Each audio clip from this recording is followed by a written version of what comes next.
First of all, let me just talk a little bit about here. I feel like some of you are going to be having some very, very tremendous, strong attraction to another person, and I feel like it's in the workplace. Okay, so it's in it could be like a client I'm sensing. It could also show up as somebody that you're collaborating with, somebody that could even be managing you or bringing in clients for you, or is like a representative that speaks on your behalf. So I feel like there is a very, very strong sense of like being attracted to, being pulled, and being really smitten by another person. So I feel like it's showing up here as a very, very solid relationship that can be formed from this. But for those of you who are, attached and you're not in a position where you can pursue this, I feel like it's going to be posing as a temptation for you, a source of temptation. And I don't feel it being confined to just, the end of December. I feel like it's going to drag on into 2018 as well. So this is something I want you to be a little bit careful about, because I feel like you're not feeding into it. And then even for those of you who are single, you're also anticipating the consequences. You're thinking like, oh, I'm professionally linked up with this person. I don't want to ruin that professional connection, or I don't want to ruin my reputation, or I don't want things to get weird. And so you're approaching this in a very methodical manner, and you're not jumping the gun, you're not jumping right in, you're not rushing in. So I feel like some of you, even if you're single and you have this really strong attraction to another person, you're not jumping the gun, which is good. So I feel like you want to sit with this and you want to mull it over. And I feel like not only are you physically attracted to the other person, there's this sense of like kindred spirit, like emotionally you have a really strong connection, you agree with each other, and there might be some opposition in the work environment where somebody is like wanting to be a contrarian, and then you and the other person, you're so much alike that you agree with each other, you give each other emotional support, and you're kind of like in alliance with each other against the third party. So I feel like there's this sense of camaraderie that is really rare. It's very exciting, and it's almost like you're finding your other half. So just be careful, and approach it with a professional. Approach it with in a very professional manner, and don't do anything that you would regret. Okay. On top of that, what I also feel as well is there's a message here about, and I feel like it's in like a continuation of this situation. It's saying long-term gains versus short-term pleasure. Okay. And when I heard that, I didn't really associate it with kind of like temptation and love and lust and infatuation. I was thinking more in terms of like, it could be, but I was thinking more in terms of, don't think about a quick financial payout. Think about long-term gains. So that means if everybody is just telling you, let's get involved into this one kind of risky financial venture, and everyone is trying to pull out, and you're just like, oh, I wonder what's going to happen, if I should follow suit. And I feel like actually you might want to rethink it. Okay, so we're talking about investment opportunities here, and this is not my area of expertise. So you need to consult, your financial advisor. You need to consult whoever it is that's handling your resources, handling your investment portfolios. Okay, but I feel like there are some long-term things that you want to look into when it comes to money, when it comes to your projects, when it comes to your investment, because I feel like you're better off waiting it out. So that's the message I'm getting. You're better off taking the safe route. You're better off with the status quo.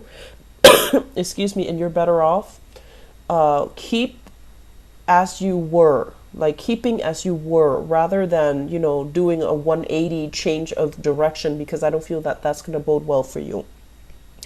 And I'm getting as well a message here to really getting enough rest, getting enough R&R, getting enough just time to yourself so that you're not influenced by other people as to what they want, when they want to get together. And so I feel like it is going to be the next 2 weeks will be very, very busy. And so taking enough time to yourself, it's going to be necessary, okay? Family demands, family expectations, of course, it's the holiday season, but I don't see any problems, any snags in the road that is associated with that's coming in. I just feel like for those in relationships will really flourish and blossom. There will be communication breakthroughs. And not that you're having trouble before, but I feel like there's going to be a lot more agreements. There's going to be a lot more consensus. There's going to be things that are pushed through because everyone is on the same page, or everyone is going to, overcome their differences and just be on the same page. So rounding out this year, I feel like you're heading into 2018 with a lot more, I want to say, with a lot more harmony in your step. Okay, so it's going to help already as we transition into 2018. So 2018 is a number 2 year, and a lot of it is the energy is all about, making connections, and also finding luck through other people. And as a dual sign, I feel like for a lot of dual signs, the energy of 2017 was very, very disruptive. It's kind of like, me against the world in 2017 for dual signs, and for you and for Pisces especially. And so 2018, the energy is softer, it is calmer. You're not going to feel like you're up against everybody. You're not going to feel like all eyes are on you. Will you float or will you sink? You're going to feel this harmonious energy where people want to cooperate, where people are just like, let's not fight anymore. Let's just, kiss and make up, and let's just, in the spirit of camaraderie, let's just agree to disagree, or let's just find the optimal best solution. So I feel like you have a easing up of tension, and you have like a de-escalation as well. So because of that, what I feel is the major theme for you in 2018 is to really do things by the book, okay?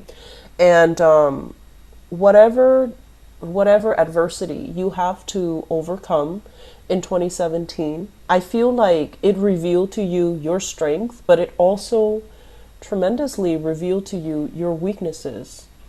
Where am I, not really strong in? What areas? What part of knowledge am I kind of shaky in? Admitting where we excel, and then admitting where we can do a little bit more work, where you can do a little bit more studying, we can do a little bit more learning, or where we can really strengthen up. I feel like that's really important for 2018. So 2018, the energy is, relying on other people so that you can expand your knowledge. Finding, people that are able to approach things in a more, I want to say, they're not so biased that they only see things from their perspective, but they're like well-rounded. They can, play devil's advocate. They can provide you with a holistic piece of the puzzle. They can provide you with both sides of the coin. And so you're going to come into opportunities where you meet people like that. And it's also urging you to be a little bit more dualistic, but to also, really figuring out, what are my strengths? What are my weaknesses? And if I have weaknesses, what can I do to fortify these things and make them into strengths? Okay, like what can I do to mitigate them? What can I do to enhance them? Or what can I do to compensate in a healthy way? So 2018, for you guys, I feel that it's also a year of, learning and self-improvement. And at the same time, it's like really being honest with ourselves and figuring out that, okay, what can you realistically learn from other people who are experts in their field? What can you take away from everybody around you? Like, they're there for a reason, and they're very logical, and everyone is, the year of opposition is over. Now everyone is wanting to work and build things. So let's not be contrarian. Let's try to, be diplomatic. Let's try to be harmonious, and let's just try to get our hands dirty and work and build things. So I feel like team building. I feel like that sense of camaraderie, that sense of harmony with the people that you're around, try to maintain that. That's going to be the crucial challenge for 2018. So I feel like it's really in your best interest to kind of like not take the lead and let others kind of step up, okay? I hope the messages resonate, and I hope it is helpful for you guys.